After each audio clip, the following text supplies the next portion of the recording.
Fortunately, the Milk by Neil Gaiman, illustrated by Skottie Young, published by Harper, an imprint of HarperCollins Publishers. Part 1. There was only orange juice in the fridge. Nothing else that you could put on cereal, unless you think that ketchup or mayonnaise or pickle juice would be nice on your Tostios, which I do not, and neither did my little sister, although she has eaten some pretty weird things in her day, like mushrooms in chocolate. Though she did not actually like eating them, and I had not actually told her that there were mushrooms inside the chocolate. It was an experiment. Anyway, no milk, said my sister. Nope, I said, looking behind the jam in the fridge just in case. None at all. Our mom had gone off to a conference. She was presenting a paper on lizards. Before she went, she reminded us of the important things that had to happen while she was away. My dad was reading the paper. I do not think he pays a lot of attention to the world while he is reading his paper. Did you hear me? Asked my mum, who was suspicious. What did I say? Do not forget to take the kids to orchestra practice on Saturday. It's violin on Wednesday night. You've frozen a dinner for each night you're away and labeled them. The spare house key is with the Nicholsons. The plumber will be here on Monday morning. And do not use or flush the upstairs toilet until he's been. Feed the goldfish. You love us and you'll be back on Thursday, said my father. I think my mum was surprised. Yes, that's right, she said. She kissed us all. Then she said, oh, and we're almost out of milk. You'll need to pick some up. After she went away, my dad had a cup of tea. There was still some milk left. We defrosted meal number 1, but we made a bit of a mess of things, so we went to the Indian restaurant. Before we went to sleep, Dad made us mugs of hot chocolate to make up for the whole missing of Mum. That was last night. Now Dad came in. Eat your cereal, he said. Remember, it's orchestra practice this afternoon. We can't eat our cereal, said my sister, sadly. I don't see why not, said my father. We've got plenty of cereal. There's Tostios and there's muesli. We have bowls. We have spoons. Spoons are excellent. Sort of like forks, only not as stabby. No milk, I said. No milk, said my sister. I watched my dad think about this. He looked like he was going to suggest that we have something for breakfast that you do not need milk for, like sausages. But then he looked like he remembered that, without milk, he couldn't have his tea. He had his no-tea face. You poor children, he said. I will walk down to the shop on the corner. I will get milk. Thank you, said my sister. Not the fat-free kind, I told him. That stuff tastes like water. Right, said my dad. Not the fat-free kind. He went out. I poured some Tostios into a bowl. I stared at them. I waited. And then I waited. How long has he been gone? Asked my sister. Ages, I said. I thought so, said my little sister. We drank orange juice. My sister practiced her violin. I suggested that she stop playing her violin, and she did. My sister made faces at me. How long has it been now? She asked. Ages and ages, I told her. What happens if he never comes back? She asked. I suppose we eat pickles, I said. You can't eat pickles for breakfast, said my sister, and I don't like pickles at any time. What if something awful has happened to him? Mum would blame us. I expect he just ran into one of his friends at the corner shop, I said, and they got talking and he lost track of time. I ate a dried Tostio as an experiment. It was sort of okay, but not as good as in milk. There was a thump and a bang at the front door, and my father came in. Where have you been all this time? Asked my sister. Ah, said my father. Yes, well, funny you should ask me that. You ran into someone you knew, I said, and you lost track of time. I bought the milk, said my father. And I did indeed say a brief hello to Mr. Ronson from over the road, who was buying a paper. I walked out of the corner shop and heard something odd that seemed to be coming from above me. It was a noise like this: thum, hum. I looked up and saw a huge silver disc hovering in the air above Marshall Road. "Hello," I said to myself. "That's not something you see every day." And then something odd happened. "That wasn't odd?" I asked. "Well, something odder," said my father. "The odd thing was the beam of light that came out of the disc, a glittery, shimmery beam of light that was visible even in the daylight, and the next thing I knew, I was being sucked up into the disc. Fortunately, I had put the milk into my coat pocket. The deck of the disc was metal. It was as big as a playing field, or bigger.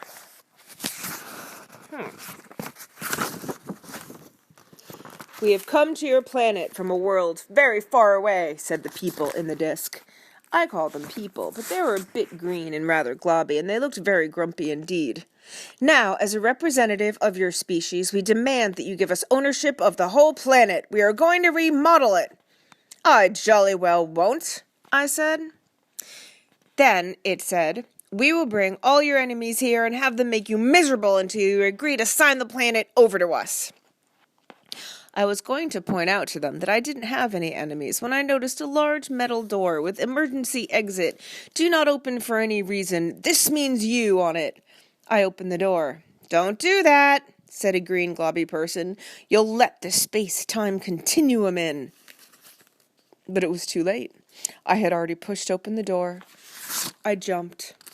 I was falling. Fortunately, I had kept tight hold of the milk, so when I splashed into the sea, I didn't lose it. "What was that?" said a woman's voice. "A big fish? A mermaid? Or was it a spy?" I wanted to say that I wasn't any of those things, but my mouth was full of seawater. I felt myself being hauled up onto the deck of a little ship. There were a number of men and a woman on the deck, and they all looked cross. "Who be ye, landlubber?" said the woman, who had a big hat on her head and a parrot on her shoulder. "He's a spy, a walrus in a coat, a new kind of mermaid with legs," said the men. "What are you doing here?" asked the woman. "Well," I said, "I just set out to the corner shop for some milk, for my children's breakfast, and for my tea, and the next thing I knew, 'He's lying, your majesty!' And she pulled out her cutlass. 'You dare lie to the queen of the pirates?'" Fortunately, I had kept tight hold of the milk, and now I pointed to it. If I did not go to the corner shop to fetch the milk, I asked them, then where did this come from? I was still pointing to the milk. At this, the pirates were completely speechless. "Now," I said, "if you could let me off somewhere near to my destination, I would be much obliged to you." "And where would that happen to be?" said the queen of the pirates. "On the corner of Marshall Road and Fletcher Lane," I said. "My children are waiting there for their breakfast." "You're on a pirate ship now, my fine bucko," said the pirate queen, "and you don't get dropped off anywhere. There are only two choices. You can join my pirate crew, or refuse to join, and we will slit your cowardly throat, and you will go to the bottom of the sea where you will feed the fishes." "What about walking the plank?" I asked. "Never heard of it," said the pirates.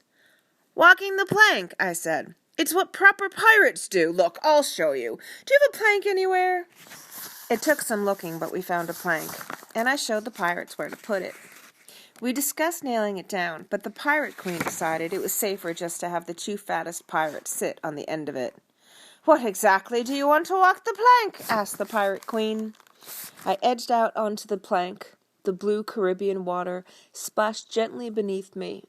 "Well," I said, "I've seen lots of stories with pirates in them, and it seems to me that if I'm going to be rescued—" At this, the pirates started to laugh so hard their stomachs wobbled, and the parrot took off into the air in amazement. "Rescue," they said. "There's no rescue out here. We're in the middle of the sea." Nevertheless, I told them, if you are going to be rescued, it will always be while walking the plank.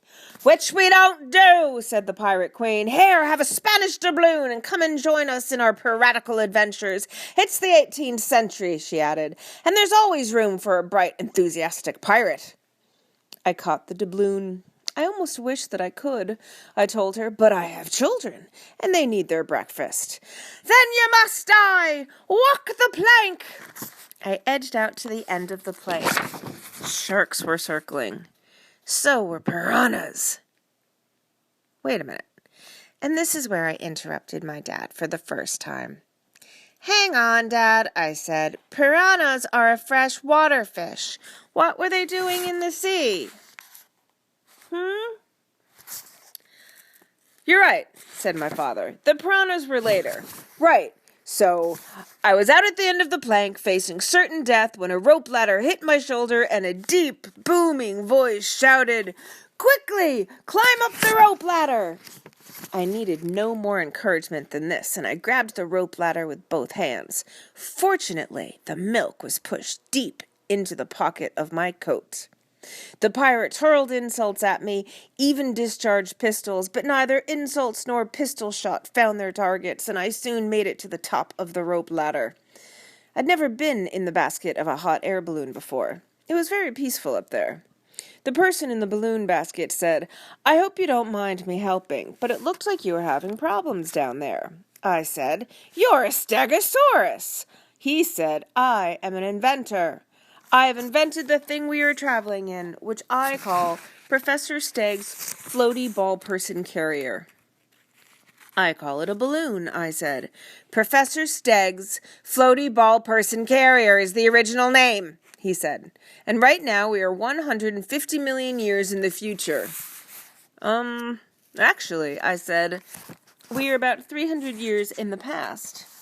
Do you like hard, hairy, wet, white crunchers? He asked. Coconuts? I guessed.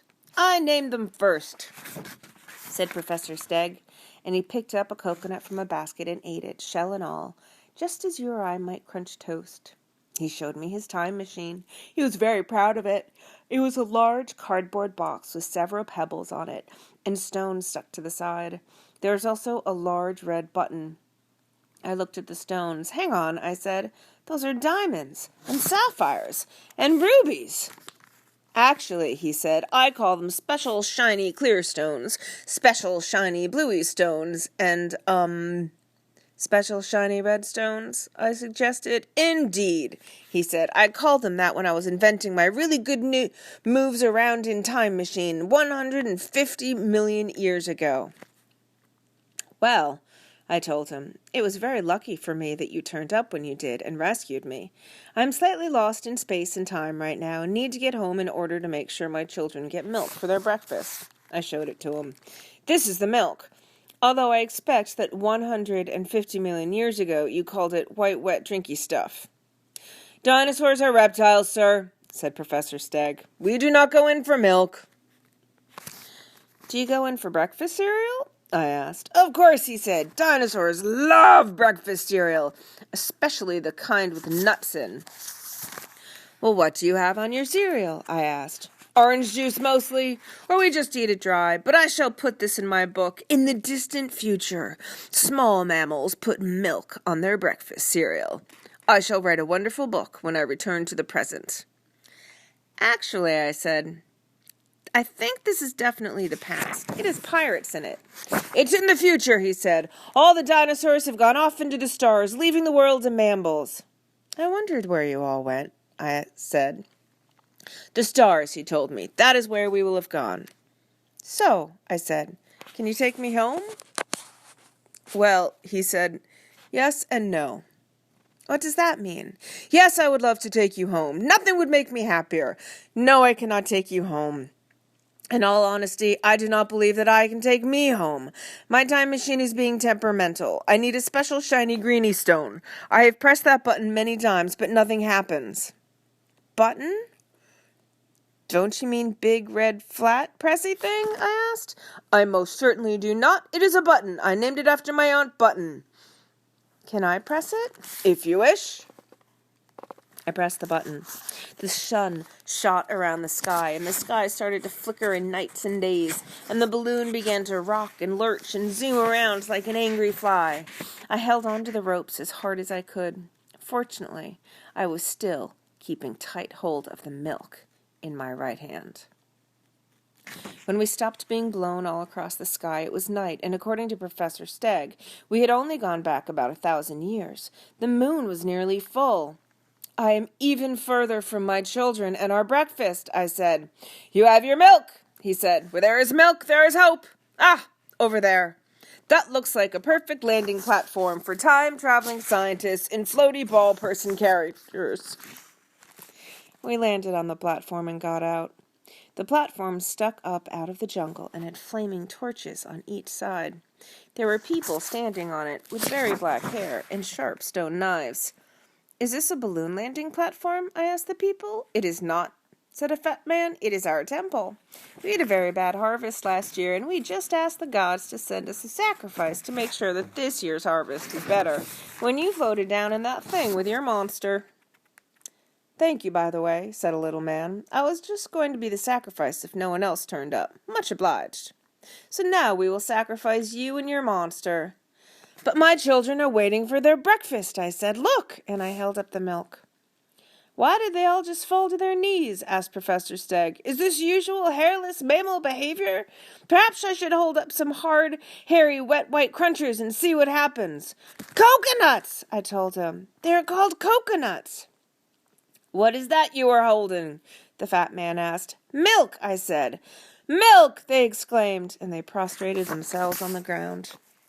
We have a prophecy, said the fat man, that when a man and a skinny-banked monster descend from the skies on a round floaty thing. Floaty ball person carrier, said the little thin man. Yes, one of those. We were told that when that happened, if the man held up milk, then we were not to sacrifice them, but we were meant to take them to the volcano and give them as a present the green jewel that is the eye of Splod. Splod? He is the god of people with short, funny names. It is, I said, a remarkably specific sort of prophecy. When did you receive it? Last Wednesday, said the fat man proudly. The priest of Splod was woken in the night by a voice whispering from the heavens, and when he went to look and see who it was, there was nobody there. Also, he was sleeping on the top of the temple, and nobody else could have been up there with him. So it must have either been Splod himself talking, or one of his angelic messengers. We walked together down a jungle path. Professor Steg carried the rope in his mouth that led up to the balloon, and he dragged the balloon along. After half an hour, we reached the volcano. It was not a very big volcano. There were wisps of smoke coming from the top of it. On the side of the volcano, there was a carving of a big scary face with one eye in the middle of its forehead. The eye was the biggest emerald I had ever seen. A special shiny gritty stone, said Professor Steg with his mouth full of rope. The fat man clambered up the side of the volcano. It is a good thing that Splod himself told us to give you the eye of Splod, said the little thin man who had narrowly avoided being sacrificed, because there's another prophecy that is the eye of Splod is ever removed, great Splod will awaken and spread burning destruction across the land. Here you go, said the fat man. He handed us the emerald. Professor Steg nipped up the rope ladder into the balloon's gondola and began to install the emerald in the time machine. Hang on. He was a stegosaurus? Yes.